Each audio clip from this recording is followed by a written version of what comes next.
Recently I met an extraordinary lady. Her married name is Mary Hadley. She's a bairn from Dundalk. Mary was born in the 40s to a single mum who looked after her for a time before she was sent into the care of nuns at St. Joseph's Orphanage in Seatown. Here's Mary, who began by telling me when she was born. 1943, October. And your mum wasn't married? No, I was illegitimate, as you used to call. And at that stage, for a young Irish girl to have a baby, it was some ordeal. It would have been better if she'd murdered somebody. Having an illegitimate child in the 40s was just not acceptable. It just wasn't allowed, that's all of it. And if you just were taken away by the police, basically. The children, if the family didn't hide it, the children were taken from the mothers. But you weren't taken initially from your mum? Because my mother tried to hang on to me. How did she do that? She was working in Drogheda Hospital, and she asked him if, I think she was just a cleaner, by the way, if she could hang on to me, could she keep me in her room? And they put a cot in, and that's where she kept me for 15 months. 15 months? Yeah. She worked all day. After 15 months then, why were you sent to St. Joseph's Orphanage in Seatown? I don't think she was coping, and it was obvious my health was failing. And you were neglected as a baby? Probably neglected. She wouldn't have told me that, because it's very difficult for a mother to admit that, but she at least tried to hang on to me, which I do appreciate. It was a hopeless case. She couldn't do it. There was no support. So in you go to St. Joseph's as a tot of 15 months, and I suppose you don't have too many recollections of that. But the early years, not so much that you can recall. But you do remember your mum coming to see you. At what age were you? I think I might have been 4 or 5. And I'm now more sure of that because she came to see my brother when he was 4, so I must have been 5 before she went to England. And she went to England and she did nursing as well. My father, our father, kept him. And they lived out in the Lisdore area. His wife took him in, which was, I think, unbelievably, considering the times. And they already had about 6 children of their own. She took him in and reared him. Did you know your dad? No. Do you know at this stage of your life who your dad was? Yes. You do? Because he came once to the orphanage. But I didn't know who he was. And but you remember a man coming to see you? He came up from the convent. He'd been doing some work in the convent and some carpentry, and he came through because the convent was connected to the orphanage, okay? And this man came up and stood in the middle of us girls in the yard, and I heard him say, "Where's Mary Byrne?" And they said, "That's her, that's Snotty Four," they used to call me. And this man came over and took his flap hat off, and he said, "Are you Mary?" I said, "I'm Mary." And he said, "Are you happy?" I said, "Yeah." I was a bit nervous of a man coming and talk to me, unless they were a priest who didn't talk to them, did they? And he said, "Are you all right?" I said, "Yeah." And I wanted to get away. I was uncomfortable. And he said, and he put his hand down and he gave me a big box of chocolates. And then he went off again. And that's the only time I met him at that point. And what age were you then? I couldn't tell you, about 9, 10. Come back to when your mum came to see you. You were about 4 or 5 years of age. Yeah. What do you recall of that? I remember being brought down to this long hall. There's a long hall just left as you go in the door of the orphanage. And Sister Manuel said to me, "Now, Mary, there's somebody to see you. And don't cry." I can remember the conversation. But I was very nervous and I was shaking. And there was a screen, and she said, "Now, don't cry. This woman wants to see you." She didn't say it was your mother or anything. And I went in, and I was left with this woman.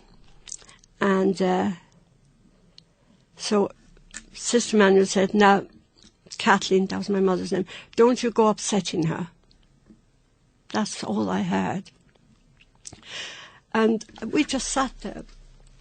And I thought, well, she might have sweets.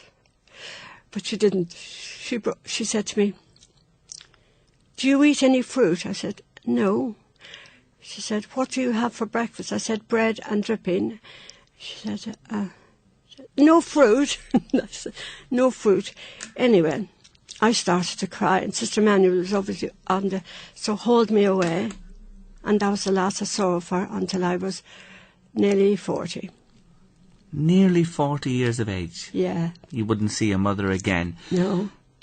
The orphanage, St. Joseph's in Seatown, Yeah. You were growing up. You were becoming aware of who you were, your surroundings. You were starting to understand. What kind of a place was it? Well, if I give you an idea of just an ordinary day, not a weekend day. Yes. So we're going to just give you an idea. We would be got up at 6 in the morning, and we'd have to put a skull hat on and a little navy jerkin, and we'd be taken straight to Mass over in the convent, where one of the priests from St. Patrick's would give Mass. And that went on for about 20 minutes. So then we'd have to come back, take that up, put on, and we'd all clean the orphanage until about 8:30, and then we'd go up and wash our face. There was, in my time, there was one sink in each dormitory end, and well, it wasn't a dormitory, it was like a laundry. They called it laundry, but it wasn't where you were. And you'd all queue up to wash your face and hands in this cold water, and you'd be given your towel, and you had your own towel. And then when you did that, you had to kneel down on the floor with the towel in front of you, and you were given a fine comb, they called it, to get rid of your lice, because we were all absolutely ridden with lice.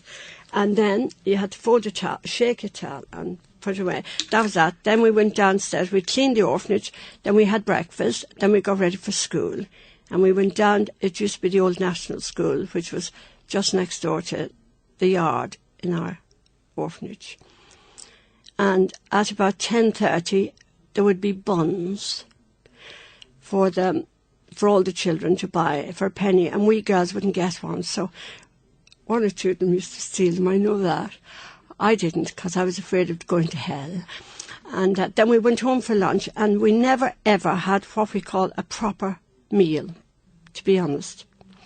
We would have, girls, if you're listening, if I've got this wrong, you can ring in and contradict me, but I remember cabbage, like a gravy, and potatoes which you peeled. That's what we had for lunch, which probably more than some had, but I could have eaten a lot more, trust me. And then for tea, we had bread and butter again, or bread and margarine, not margarine, dripping, and cocoa. And that was all we had all day. There was no in-between, but that's fine. You get used to it. You live what you grow up with. It's not like, I'm not getting this, it's how it was. You were hungry?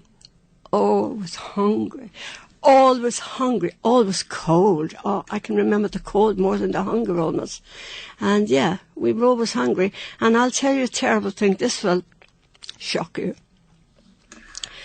The orphanage was there. Next to the orphanage was the convent, and there was a way down what we call the area, and the nuns' kitchens, and their dining room was there. And they were always having bacon and sausages and toast and porridge for breakfast. And we were, the smells, oh my God, Gerry, the smells. And they had pig buckets. And when the nuns had finished their breakfast or their lunch, anything left over would be put into the pig buckets for the pig man to take away. And I used to go down there and put my hands down and to pick up if they had chops for lunch. They would have one bite of these chops, and they would leave all those bones with the meat. We used to go down, well I did, and shove that up to my knickers. I'd steal it. And the laundry woman said, who's the dirty girl who's number 5? Because her knickers are always greasy. But I was going and stealing the food from the pig.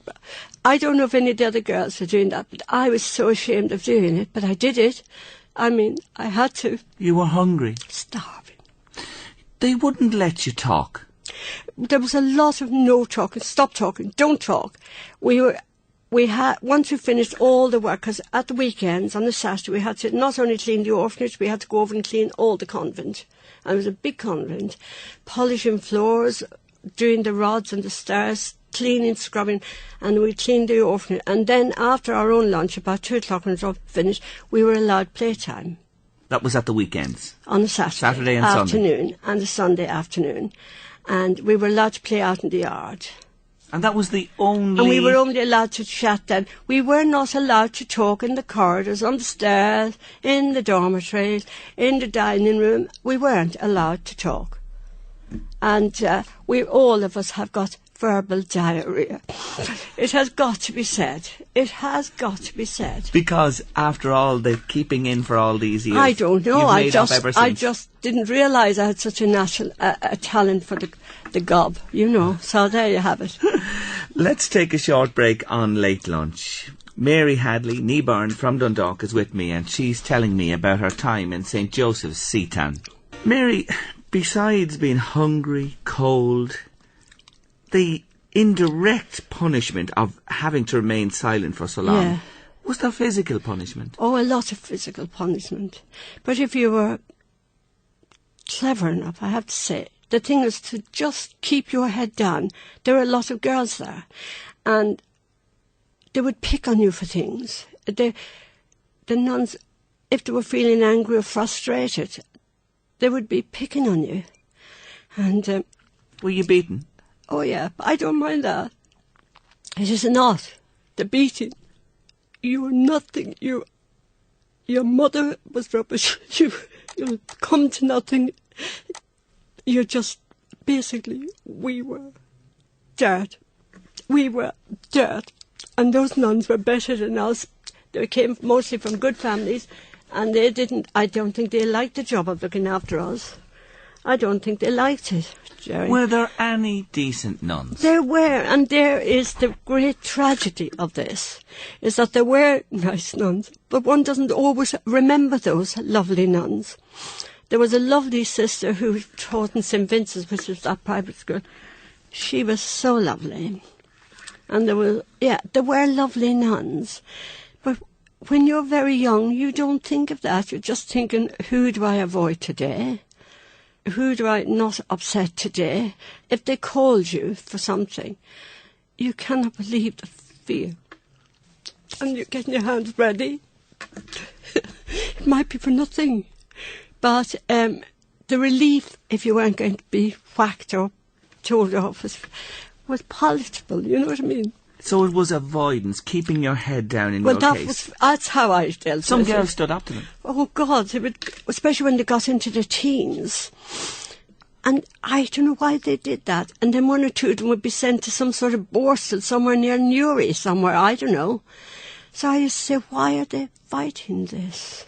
So you grow up and you come into your teens and beyond. Yeah. And you reach 16, and this day they call you in. They called me in. And she said to me, Mary, you'll be leaving us tomorrow. And I said, where am I going? I think I said to her, where am I going, Sister Manuel? And she said, Mary, you're leaving us. You're 16 now, today. I said, no, I'm not. I said, not until... No, I'm not. And she said, now don't confuse me. She disappeared out and she came back. She said, yes, you are 16 today. Your birth is the 4th of October. And I nearly fainted. I said, well, I thought I wasn't 16 until the 25th of May next year. You didn't even know your birthday? I didn't know where my birthday was, no. But a lot of us didn't. No, a lot of us didn't.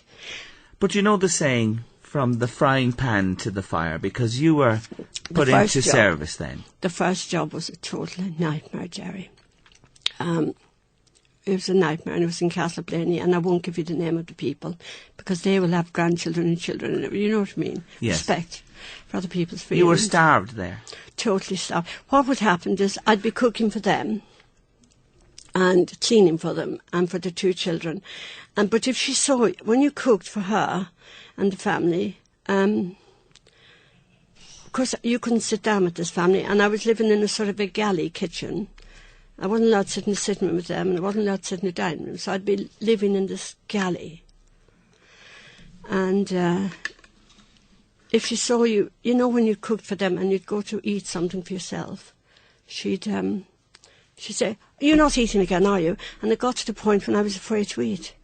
And then I eventually couldn't eat. If somebody had put something in front of me, I'd have been afraid to eat it, Gerry. It's as simple as that. And then their doctor used to come and visit them as a friend. And he said to me one day, Mary, you've been here 8 or 9 months now and you've got thinner and thinner. You're not looking well. I said, well, I can't eat. They won't let me eat. He said, right. And he put me in the car and he took me to Monaghan Hospital. And he said, if you stay there, you'll not survive, he said. So he saved you? He took me straight away to Monaghan Hospital, and there I resided for, I can't tell you, but it seemed like it might have been maybe a month, where they were giving me iron replacements and all sorts until I got back and feeding me, trying to get me to eat.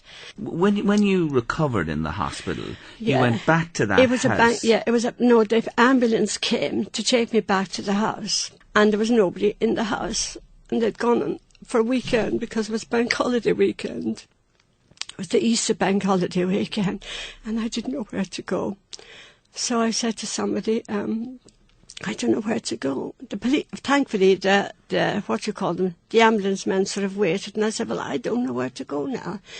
And they took me to the police station. And the police took me to the workhouse. It was a terrible workhouse. I don't know where it was. I can't remember the drive or anything. I was so frightened about not having anywhere to go. And I had to stay in that workhouse for over 48 hours. And on the Tuesday, I said, they might be home now. Please, can I go? And now, I don't know where this workhouse is, but I managed to walk back to where this couple lived. But I had a job getting out, and it was just terrible. The orphanage was heaven compared to this ghastly place. I felt so sorry for those people. They were all grown-ups in there. Anyway, I came out, and when I got back to the house, they were there. I was so relieved.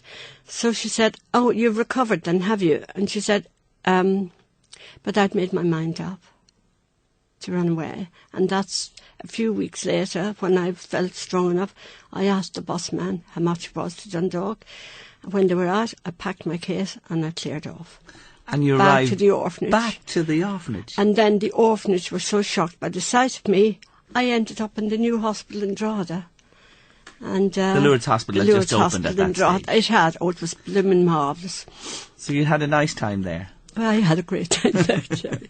And the nurses were so sweet and everything to me. But you had to go back to the orphanage. But I had nowhere, Gerry, wherever I worked had to be my home. I had nowhere to go. I had no family that I knew of.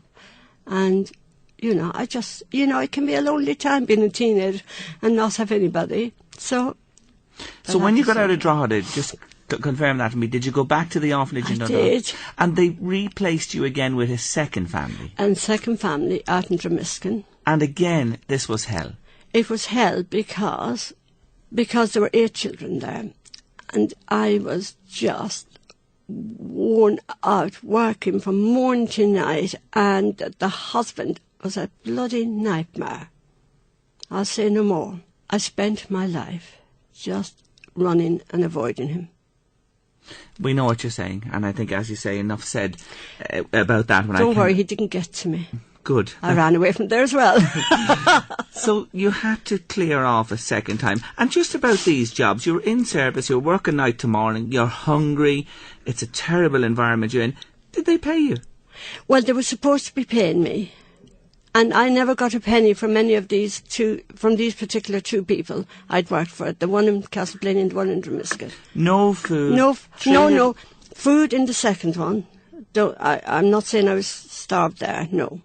Just the first one. But the second one, she worked me within an inch of my life, but she didn't pay me. She wouldn't let me use my own name, because we shared the same name. So she said, you'll be called May while you're working with me. How long did you spend with that second family? I think it must have been about 16, 17 months. How did you get away from them? I can't sort of remember, but that's when I ended up in the O'Hagans. That's right. The nuns got that job. Because if the nuns got you a job, I didn't know this at the time, the lawyers told me this in Dublin, they would be paid, the nuns would be paid for the girl. So I suppose they didn't feel they had to pay the girl who was working for them. You see what I mean? How was life with the O'Hagans? They were very kind. They were very gentle. They really were, but it was just unbelievably quiet, you know. But a nice family, They a were much kind. better environment. Oh, yeah, and the mother, Mrs. O'Hagan, was a total lady and a gentle soul. But really, I would have died of loneliness, to be honest. I would have died of loneliness. So it was the quietness there. It was the quietness, and there was no life in the house. So I then said to her, somebody was looking for people in Carlingford, and I worked for the summer in a restaurant there called the Yanks. We called it the Yanks, and I worked hard that summer. But I realised that wouldn't last. And then Mrs. O'Hagan had already said to me that this Mrs. Malone out in Blackrock was desperate for some help. So I went there, and you know, Gerry, it was the first time I found real life kindness. I saw motherhood as it should be. Okay. So Mary, yeah, when Agnes Malone came calling, this was the biggest change in your life. The best change. Up to that point. My word. If anyone ever deserved a break in life, it's you. Yeah. And you got it that day. You headed for Blackrock and the Malones. Yeah. She treated me as an equal. I never felt like I was the cleaner. Mr. Malone himself, Jim Malone, and the children were all great. She treated me like a human being, and she was marvellous. We became the best friends. Isn't it great to say that after, you know, what you had been through, that somebody like Agnes Malone that you went to work for became a great friend? Great friend. I was here when she was dying. I stayed with her, and So you're with the Malone family. It's hard work. There's a big family there. There's a lot to be done. But I never minded hard work, Gerry. You're treated like a person. Yeah. You're paid. Paid. She was up there with her money every Wednesday. You were respected. Respected. Well, I don't know if I was, but I was liked, and I liked them, and that was important to me. So how long did you spend with the Malone family? I think about 3.5, 4 years. Now, I'm sure everybody's saying, Mary Hadley, nee born from Dundalk, and they're hearing that beautiful English accent this afternoon. Oh, surely not. Oh, absolutely. So they're saying there's a real English accent there, because that gives it away. When you finished your time with the Malones, you went to London. I went to London. Tell me the story of how you got to London. Well, I said, Agnes, I was saying, and I saw the advert in the main newspapers, and I said, I'm going to try for this, Mrs. Malone. And she said, Mary, you wouldn't get it, darling. The ad was for what? Nursing. In the UK? They were desperately looking for nurses all over the UK, and various matrons from all over the main hospitals. So Agnes thought you mightn't get it? She didn't think I would, because she knew my education, or my lack of it. Had you an intercert or a leaving Nothing. cert? Nothing. I had nothing. But I was a great reader. Oh, God, yes, I could read until the cows came home. But Mrs. Malone, Agnes, got you... She did end up losing me, but once she decided I was going and I'd got the job, she let me go for the interview to Dublin, and I didn't know if I'd got the job, but I came back and I said to her, she said, you won't get it, but Mary, at least you've tried. And anyway, she said, we like having you here, son. But I'm thinking, I don't want to be cleaning for the rest of my life. I wasn't meeting a lot of people. Anyway, about a week or two later, this big folder came, and in it was all the information about nursing. They wanted my waist size, my bust size, my height, and to present myself on January the 10th in Greenwich to be prepared for nursing in February. You were accepted? I was accepted. How did you get by the intercert and leaving cert? I told them that it all been... She asked for it, and I said, I'm sorry. And I had to tell you, whoever's listening, I did lie. I told them all the papers for our year were burnt in a fire. And I had no proof, but she does have to take my word for it. And they did? And they did. And within 18 months, let me tell you all, I got the Nurse of the Year prize. Well. Doesn't That's it me just showing off show again.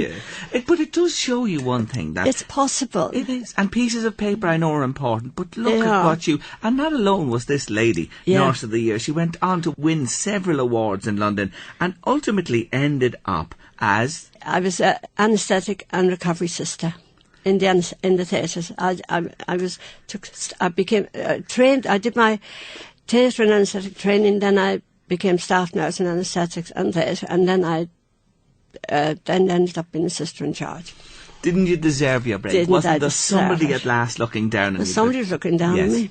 But you go there, you make a new life for yourself. Look at the career you made for yourself. How many years were you? 43 years? I was altogether in nursing 46 years. My, what a career. Yeah. And actually, didn't you marry one of the The consultants? doctors, yes.